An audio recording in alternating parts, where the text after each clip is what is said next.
네, 7시 25분입니다. 6일 지방선거 앞으로 40일 남았습니다. 강원도지사 선거에서부터 일선 시장군수 선거까지 공천의 시계가 빠르게 돌아가고 있습니다. 오늘 정가직설에서 여야의 도내 공천 상황을 정리해보겠습니다. 강원대학교 행정학과의 홍경득 교수, 강원 평화경제연구소의 나철성 소장 두 분과 함께하겠습니다. 어서 오십시오. 안녕하십니까. 반갑습니다. 오늘은 도지사 선거와 시장군수 선거를 각각 살펴볼 텐데요. 도지사 선거, 민주당의 이광재 의원 사실상의 출마 선언을 한 것으로 보이고요.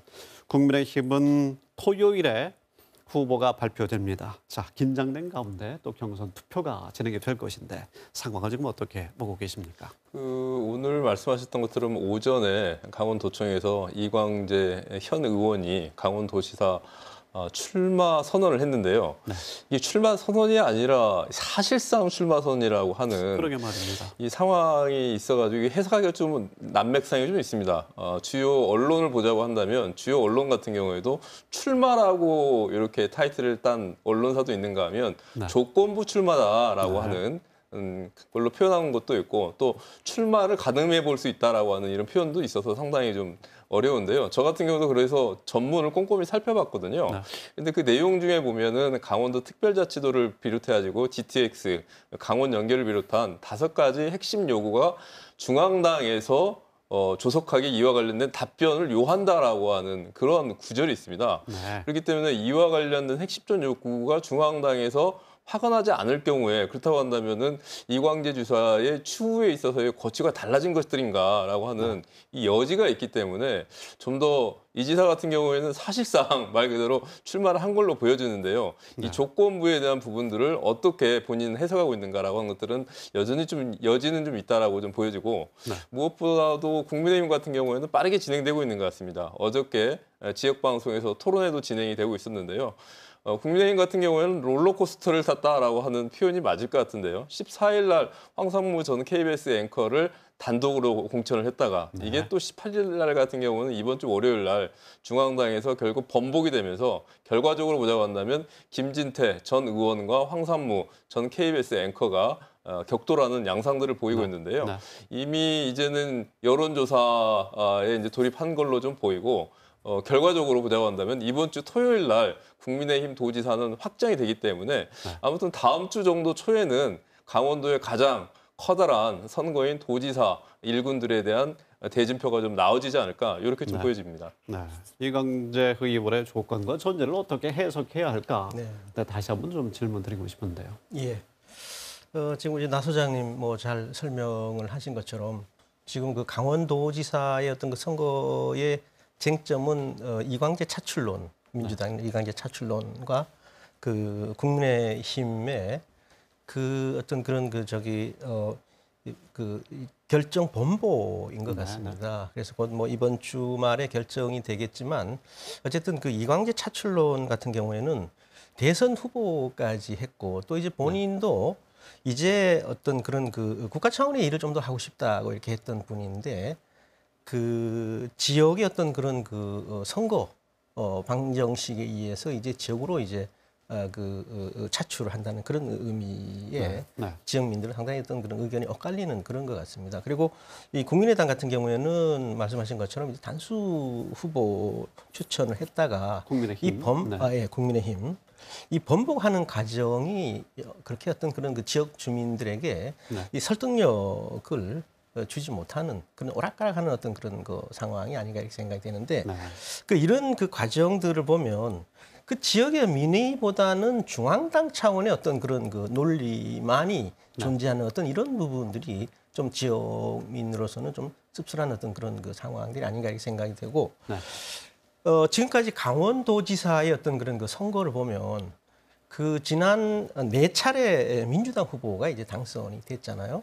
그리고 이제 이번 그 대선은 12.5%포인트 차로 이제 어떤 그 국민의힘이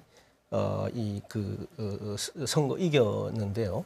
사실은 이런 그 과거에 비하면 상당히 좁혀진 이런 그 상황입니다. 그래서 이런 상황을 놓고 보면은 과거처럼 어떤 그런 어떤 당이든 깃발을 꽂으면 당선될 거라는 이런 그 생각들은 버려야 된다고 이렇게 생각이 되고 정말 네. 진정한 어떤 그런 지역을 위해서 일할 수 있는 이런 후보를 뽑아야만 되는 어떤 그런 상황이 아닌가 저는 뭐 그렇게 생각을 하고 있습니다. 국민의힘의 당내 경선의 그 긴장도라고 할까요? 뭐 집중도도 될 것 같은데 그런 거는 좀 분위기를 어떻게 느끼십니까? 그 국민의힘 같은 경우에는 선거에 있어서의 승기는 초반에 상당히 좀 잡혀가고 있는 것 같습니다. 말씀하셨던 것처럼 아무래도 도지사 같은 경우에는 선거에 가장 앞장선 장수인데 민주당 같은 경우에 계속적으로 원창목 지사가 이제 불출마 선언을 하게 되고 그리고 또 이제 이광재 의원이 차출론이 갈수록 좀 늦춰지게 되면서 일정 정도의 긴장감이 좀 떨어진 데 비해서 말씀하셨지만 어찌 됐든지 간에 국민의힘 같은 경우에는 초장부터 이 도지사 선거에 대한 부분들이 이제 불을 붙다 보다 보니까 선거 분위기 같은 경우에는 초반 같은 경우에는 국민의힘에 상당히 좀 앞선 걸로 보이지만 이건 어디까지나 공천 직후인 것들이고 양자다 이 공천 이후에 있어서 이 후유증이 심각하게 나타날 걸로 보이기 때문에 이후에 있어서의 수습을 어느 당이 좀 더 잘 잡아가냐에 따라서 선거 중반기에 있어서의 승패는 좀 달라질 것 같습니다. 시장군수 선거로 넘어가 보도록 하겠습니다. 춘천, 원주, 강릉 상황을 좀 먼저 보도록 하겠습니다. 자, 컷오프 반발이 예상되기 때문에 이후에 무소속 출마가 큰 변수가 되지 않을까 보이는데요. 홍 교수님 어떻게 보십니까? 그렇습니다. 사실 그 민주당 그러니까 그 빅3 강릉, 춘천, 원주 시장 같은 경우에는 그 각 민주당과 이제 그 국민의힘이 상당히 어떤 그런 이 구도가 다른 어떤 상황에서 전개가 된다고 생각되는데 그 민주당 같은 경우에는 그 춘천 강릉은 전략선거구로 이제 지정을 했었죠. 지정을 하고 원주는 이제 새 후보 간에 이제 그 경선을 이제 하기로 했는데 오늘 드디어 이제 강릉 같은 경우에는 현직 시장을 이제 공천 배제를 하는 이런 그 결정을 내림으로써 상당히 어떤 그런 이 논란이 이제 되고 있는 이런 그 상황이고요. 또 이런 이 춘천 같은 경우에는 아직도 사실은 뭐 이 오리무중인 이런 상황입니다. 이렇게 예측하기 어려운 이런 상황이고 뭐 일견에서는 제3의 인물이 등판할 가능성도 있다. 뭐 이런 논란이 이제 제기되고 있는 상황이고요. 국민의힘 같은 경우에는 굉장히 더 복잡한 것 같아요. 초기부터 우선 춘천 원주가 도당이 이제 그 심사를 할지 아니면 경선을 할지 이런 것들이 이제 중앙위가 이제 결정을 한다고 이렇게 한 상황이고요. 또 국민의힘 강원도당 공천관리위원회에서는 오늘 김한근 강릉시장을 이제 컷오프를 했죠. 동을 잘못 얘기했는데 춘천시장 같은 경우에는 특히 이제 그 1차 컷오프 대상자를 전직 시장이라든지 상당히 어떤 그런 지지를 받고 있는 이런 후보들을 이제 컷오프함으로써 말씀하신 것처럼 이분들이 무소속으로 이제 출마할 가능성도 높다는 겁니다. 만약에 이제 무소속으로 출마를 한다면 상당히 어떤 그런 선거 구도도 이 급변할 수밖에 없는 상황이 아닌가 이렇게 생각이 되고요. 예. 다각적인 어떤 경쟁이 벌어질 것 같은데 그럼 15개의 시군의 상황은 어떻게 보고 계십니까? 그 원주, 춘천, 강릉 빅3라고 하죠. 제외하고는 나머지 시군 같은 경우에는 원래의 시간표대로 좀 가고 있다 이렇게 좀 보여주는데요. 민주당 같은 경우에는 뭐 워낙 시군 단체장이 많지 않았습니까? 12곳에서 단체장이 있었는데 이 나머지 시군 같은 경우에도 대부분들의 현역 단체장들이 단수 공천을 받아가지고 현재 준비 중인 걸로 좀 확인이 되고 있고 오히려 국민의힘 같은 경우에는 경선 지역이 10곳이 나와 있거든요. 상대적으로 단체장이 없기 때문에 그렇겠지만 아무튼 대선 이후에 좀 더 경쟁이 좀 치열하게 좀 나타나고 있는 모습들을 좀 보이고 있는데요. 이 시군 역시도 이 경선 탈락한, 이 공천에 탈락한 무소속 이 출마 여부가 좀 관건이 될 것 같은데 특히 태백 같은 경우에는 예전에 그 영월 박성규 군수나 김현식 시장 같은 경우에도 이번에 공천에 탈락하지 않았습니까?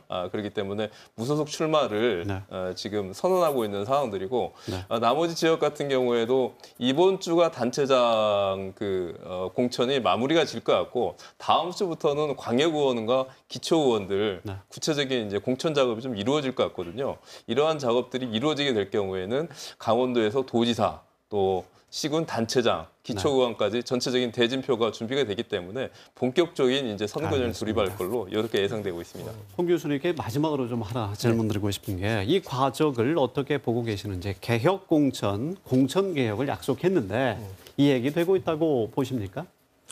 짧게 좀 부탁드립니다. 글쎄요. 그런 거에 대해서는 제가 뭐 쉽게 예스를 하기 어려운 것 같습니다. 사실 그 지금 현재 이 각 정당들이 그 공천 기준을 철저히 어떤 그 지켜야지 되는데 뭐 그런 모습들이 이제 보이지 않는거나 또 중앙 정치권의 어떤 그런 당심이 가장 어떤 그런 중요하게 부각되는 이런 그 상황도 적절하지 않다 이렇게 생각을 하고요.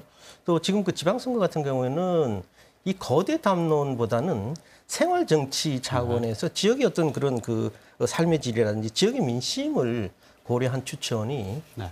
더 중요한 어떤 요소가 돼야 되지 않는가 저는 뭐 그렇게 생각을 하고 있습니다. 알겠습니다. 과정과 또 일정이 남아있기 때문에 두 분과는 또 모시고 말씀 이어가도록 하겠습니다. 홍형득 교수님, 나철성 소장님. 오늘 고맙습니다.